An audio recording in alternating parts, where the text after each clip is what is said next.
Hi friends, ఇవాళ carrot సేమియా తయారు చేస్తున్నాను. ఇందాక ఒక దుంప తీసుకున్నాం కదా, అది శుభ్రంగా కడుక్కుని తురుముకోవాలి. ఇలాగా తురుముకున్నది 2 స్పూన్లు నెయ్యి వేసి వేపుకుందాము. నెయ్యి ఒక 2-3 స్పూన్లు వేసుకుని అప్పుడు వీటెక్కిందండి. ఇప్పుడు క్యారెట్ తురుము వేసి కొంచెం వేపుకుందాం, పచ్చి వాసన లేకుండానే.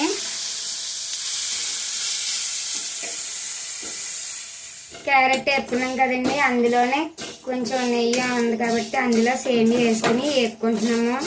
ఇది కొంచెం దాగాక పక్కన పెట్టుకున్నాము. నేను బాదం పప్పు, జీడిపప్పు, ఇవి కిస్మిస్ వేపుకుంటున్నానండి నెయ్యిలోని దారగానే. ఇవి కూడా పక్కన పెట్టుకుందాం.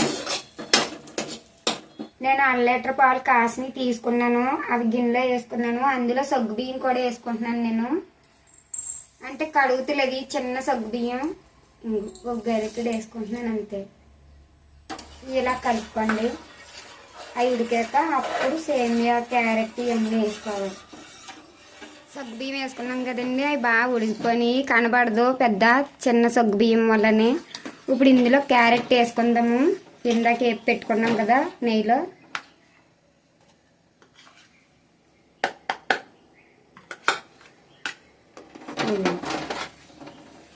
క్యారెట్ ఇలా వేసుకున్నాక ఇలా కలుపుకోవాలి. ఇప్పుడు సేమియా కూడా వేసుకోవాలి. క్యారెట్ ఇలాగా ఎల్లో కలర్లో వస్తుంది, నొరగలాగా బాగుంటుంది కలర్. ఇప్పుడు క్యారెట్ ఎంత తీసుకున్నాను, నేను సేమియా కూడా అంతే తీసుకున్నాను, అది కూడా వేసుకున్నాను. కలుపుకుంటున్నాను.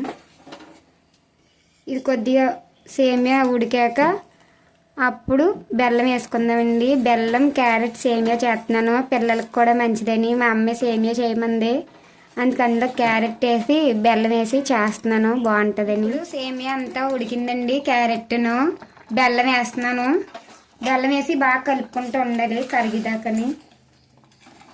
అన్నీ సమానంగా తీసుకుంటున్నాను నేను. ఇలా కలుపుతూ ఉండాలి. డ్రై ఫ్రూట్స్ వేసుకుంటున్నామండి. ఇప్పుడు అది బాగా కలుపుకున్నాక ఇప్పుడు ఇలాచీ కూడా వేసుకుందాము.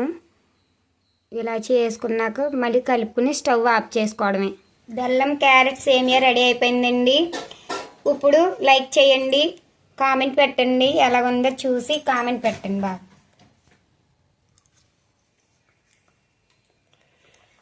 సూపర్.